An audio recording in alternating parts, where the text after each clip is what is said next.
Selamat pagi, sahabat 1/2. Saat ini saya sedang berada di 1/2 bersama Kak Vivi. Beliau itu bagian kitchen di 1/2 Kopitiam. Sekaligus atlet ya Kak ya, atlet angkat berat. eh, Atlet angkat berat NPC Kalbar. Itu. Mungkin saya langsung ya nih Kak, saya Iya. pengen tanya Kakak nih. Kakak nih mulai kerja di sini nih dari kapan Kak? Sejak 5 atau 6 bulan lah. 5 Dari bulan Juli. dari bulan Juli ya. Ya. Berarti dari dibukanya kedai ini udah mulai kerja ya Kak Iya. ya. Oke, Kak, dengan adanya 1/2 Kopitiam nih, menurut Kakak tuh apa sih Kak yang berefek di kehidupan Kakak gitu? Berefek itu kebutuhan. Kebutuhan. Ya, kebutuhan saya tuh kalau kerja tinggi dipenuhi gitu. Ya. Karena mungkin ini kan yang saya tahu lah ya, 1/2 ini memang khusus apa ya, para karyawannya memang penyandang disabilitas di Ya. Kalbar ya Kak ya. Dengan adanya 1/2 ini dan itu menurut Kakak sangat membantu lah. Sangat-sangat banget membantu. Sangat Ya. amat membantu ya. Membantu perekonomian, kebutuhan, semuanya. Karena mungkin sebelumnya susah Kak cari kerja. Susah. Susah. Nggak ada yang menerima disabilitas cari di sini. Berarti Kakak usianya sekarang berapa Kak? 34 tahun. 34 tahun. 34 tahun itu sebelum adanya 1/2 tuh berarti apalah kegiatan Kakak Sebelum saya jadi atlet, saya di rumah aja. di rumah aja? Nggak kemana-mana. Soalnya tuh Mm, kalau keluar rumah tuh selalu dibully. dibully. Ngatain orang, remehin orang. Mohon maaf nih Kak, kalau bisa dijelaskan dibagi ya ke sahabat 1/2. Kakak itu menyandang apa sih Kak? Disabilitas apa? Kaki, polio. Kaki. Ya. Polio. Dari umur 5 tahun, Dari umur 5 tahun. saya sakit. Mm-mm. Pas sakit itu disuntik. Hmm, Di kaki saya tuh nggak bisa jalan. Ngambang-ngambang jalan. dari umur 5 tahun ya Kak ya? 5 tahun. Berarti dari semenjak itu Kakak merasa ada nggak sih Kak rasa insecure? Ada. Kadang-kadang tuh pengen bunuh diri gitu. Sampai pengen bunuh Iya. diri?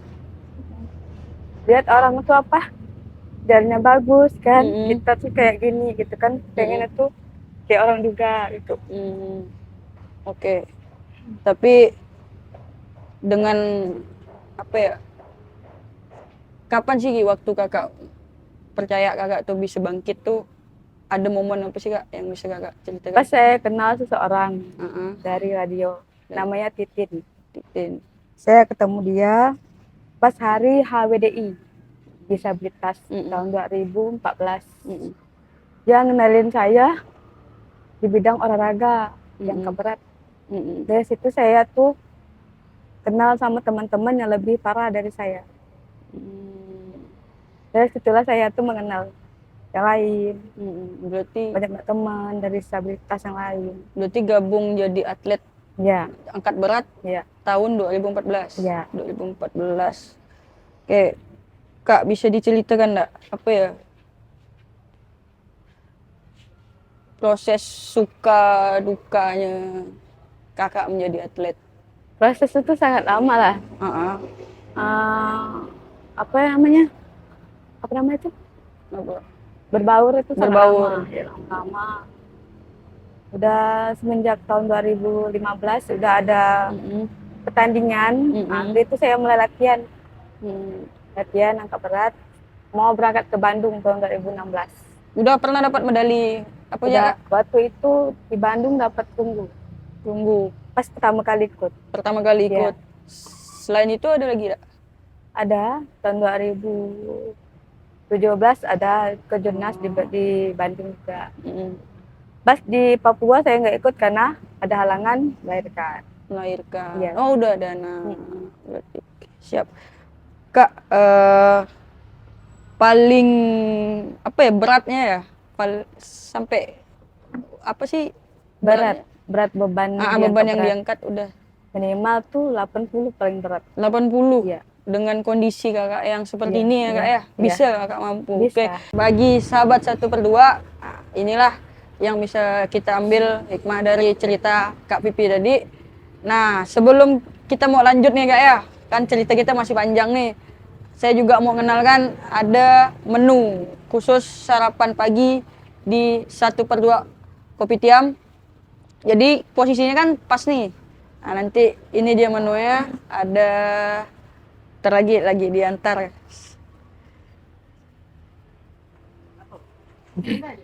Kita tunggu. Nah, ini sahabat 1/2 ada nasi telur, ya kan? Ya. Sama es teh. Jadi satu paket 15.000 aja. Kawan-kawan udah bisa dapat nasi telur yang banyak sekali. Dan saya mau rasa, Kak, boleh kita coba dulu? Ya, coba. Karena ada ini nih, ada sambal khas 1/2. Ini makanan anak-anak kampus. Widih. Bismillahirrahmanirrahim. Enak. Jadi telurnya masih hangat. Nasinya pun hangat.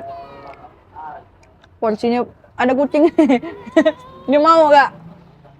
Ya enggak apa-apa ya sahabat 1/2, ada kucing yang selalu menemani kita. Ya, kita lanjut lah nih kak ya. Ya.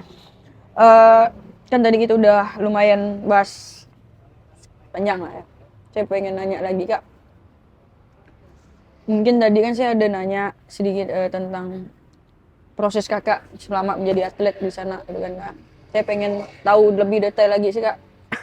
Terutama bagian perjuangan kakak ya, perjuangan kakak untuk bisa sampai ke sini. Terus ada ke orang-orang penting yang menurut kakak orang-orang yang benar-benar menyokong kakak sampai bisa pergi kemana-mana gitu kan, sampailah bisa berada di titik ini gitu kan ya. Mungkin bisa kakak ceritakan gitu kan. Kalau mau pakai bahasa gitu Pontianak pun apa, santai. Aman ya kan sahabat 1/2. Oke, silakan ya. Menurut saya tuh latihan. Kan nggak ada kendaraan tuh. Jadi setiap hari tuh saya tuh pakai ojek online. Online. Kalau misalnya nggak ada uang, saya order jahit dulu. Jahit, saya baru bisa pergi latihan. Berarti kakak juga bisa menjahit ya. Dalam proses latihan itu kan pastilah ada sukanya, ada dukanya kak ya. Mungkin kakak bisa ceritakan lah. Kesulit apa hambatan gitu, hambatan kakak selama Hambatannya itu ya pergi latihan itu susah, sulit. Ketika proses kakak berlatih, ada enggak kan dengan postur tubuh yang enggak kayak seperti biasa gitu kan, adakah hambatan tersendiri itu, kesulitan tersendiri, dan apa yang membuat kakak tetap semangat gitu? Jadi saya sih nggak ada kesulitan sih dalam mau mencapai tujuan sih. Nggak ada, cuman prosesnya itulah susah. Mau pergi latihan itu susah, mau kemana-mana itu susah karena nggak ada kendaraan. Berarti tempat tinggal kakak pun jaraknya lumayan jauh ya? Iya. Oh, dari mana kak? Tandrai 2. Oh, Tandrai 2, sahabat 1/2. Itu tuh di Tanjung Raya 2. Sedangkan latihannya di Gor. Di Gor. Jadi lumayan, kita lewat satu jembatan tol. Nah, jadi memang kendala Kak Pipi ini, beliau ini belum memiliki kendaraan pribadi gitu kan. Jadi itulah yang menjadi kesulitan, tapi tidak menutup semangat itu tadinya kak ya. Ya kan kak? Iya. Dalam setiap perjalanan hidup itu kan pasti ada lah orang-orang yang mensupport kakak gitu kan.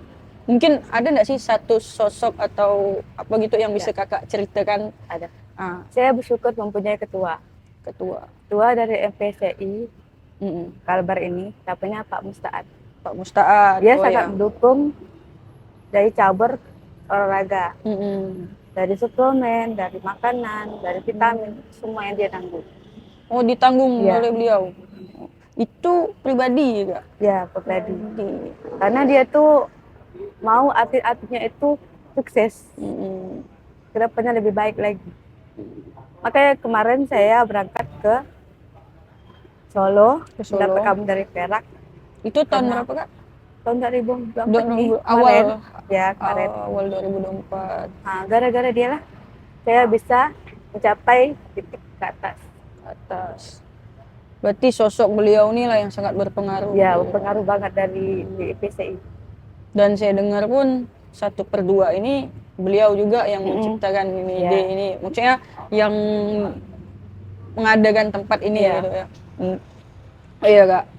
Kan melihat banyaknya dukungan dari orang, tapi tadi kan Kakak sempat bilang Kakak pernah dibully. Nah, itu mungkin apa sih Kak yang dibully orang tuh Kak, dan rasa yang Kakak rasakan saat itu tuh seperti apa supaya sahabat 1/2 tuh tahu kalau hal ini nih bukan hal yang untuk kita jadikan bahan yang tidak baik gitu.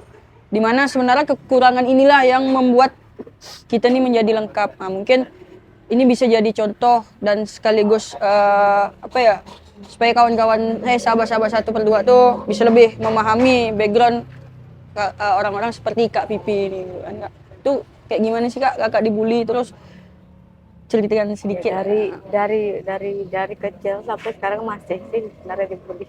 Masih. Ya. Kalau yang paling sakit sampai hari ini Kakak ingat tuh apa? Karena fisik. Fisik. Ya. Orang tuh selalu menilai kita dengan fisik. Apa? Melihat kita tuh cara kerja kita tuh lama gitu kan. Kita tuh nggak bisa cepat gitu. Padahal ya nggak bisa memang kayak bisa. lain gitu ya. Dan itu juga yang membuat susah dapat pekerjaan. Ya, Sedangkan Kakak tadi udah ada banyak orang yang menolak gitu kan, kerja tuh kayak lama gitu jalannya. Suka dibilang lemot kerjanya gitu. Kadang tuh sedih juga dikatain gitu. Cuman itulah hidup ya Kak, tetap harus bangkit ya kan. Enggak. Kalau di 1/2 nih tadi kan posisinya kitchen ya Kak ya. Kayak gini, bisa nggak mungkin ya udahlah kita move on lah dari omongan orang tadi itu kan, karena buktinya masih ada orang baik seperti Pak Mus kan, seperti Pak Mustaat tadi yang bisa menghadirkan tempat ini kan sebagai wadah bagi kakak dan penyandang disabilitas yang lain. Mungkin kalau selama bekerja di sini tuh di bagian kitchen berarti kakak masak gitu ya, nyiapkan itu apa ya, bisa nggak kakak ceritakan sedikit kayak gimana sih? Terus kan kakak ini harus jadi atlet juga, harus kerja juga, bagi waktunya kayak gimana gitu. Paginya itu kadang latihan, kan pagi latihan, kadang sore itu kerja. Jadi itu berbagi waktu kan, berbagi waktu, berbagi tenaga juga. Tenaga itu harus banyak gitu kan, kalau mau beraktivitas. Kadang tuh kalau di dapur tuh ada tuh teman-teman yang mendukung, kadang teman-teman ada teman-teman yang jangan kayak gitu, nggak harus dukung. Berarti apa ya, bekerja di 1/2 ini pun bukan hanya sekedar bekerja berarti Kak ya? Iya. Tapi di mana kita juga hidup, belajar hidup sih kalau saya ngelihatnya ya. Saya banyak belajar hidup dari sini gitu. Karena saya tuh kadang malu gitu kan. Kakak dan kawan-kawan yang lain tuh walaupun ada keterbatasan tapi malah bisa lebih semangat dari kami gitu kan. Dari kami yang ibaratnya sebenarnya bisa lebih dari itu. Dan saya tuh mau makasih udah jadi motivasi. Dan mungkin bagi sahabat 1/2 pengalaman dari Kak Vivi ini bisa dijadikan motivasi bagi Gen Z, milenial yang saat ini masih ogah-ogahan untuk bekerja, untuk cari kerjaan. Ingat, banyak orang yang mencari pekerjaan, banyak orang yang butuh, tapi kadang keterbatasan tuh dianggap menjadi hal yang tabu. Dan inilah contoh untuk kita semua bahwa keterbatasan itu bukan alasan untuk kita tidak bisa berbaur dengan mereka gitu. Contohnya di 1/2 ini mereka lah yang bisa melayani kita gitu. Kami yang bahkan kami yang datang hanya ngopi, mereka mampu gitu. Jadi jangan pandang sebelah mata kawan-kawan difabel, kawan-kawan disabilitas. Dan saya berharap dari obrolan kita nih, kakak bisa lebih semangat lagi dan jadi motivasi gak buat saya untuk saya harus bisa lebih semangat karena orang-orang seperti kakak ya bisa lebih semangat dari saya gitu kan. Mungkin itu dulu lah dari saya kan. Ada nggak sih satu apa ya kalimat untuk atau satu quotes lah gitu dari kakak untuk dibagikan ke sahabat 1/2 supaya jadi penyemangat gitu. Apa sih ada kalimat apa? Tah kakak ngambil kutipan dari apa kayak gitu. Dari biasa tuh kalau saya itu dari surah Al-Insyirah gitu kan. Bersama kesulitan pasti ada kemudahan. Kalau kakak mungkin ada. Bagi saya sih buat kawan-kawan yang disabilitas yang lain, intinya tuh jangan pernah menyerah, harus berjuang gitu. Walaupun kita lemah gimana pun, kalau misalnya untuk diri kita sendiri kita tuh harus berjuang, berusaha ya.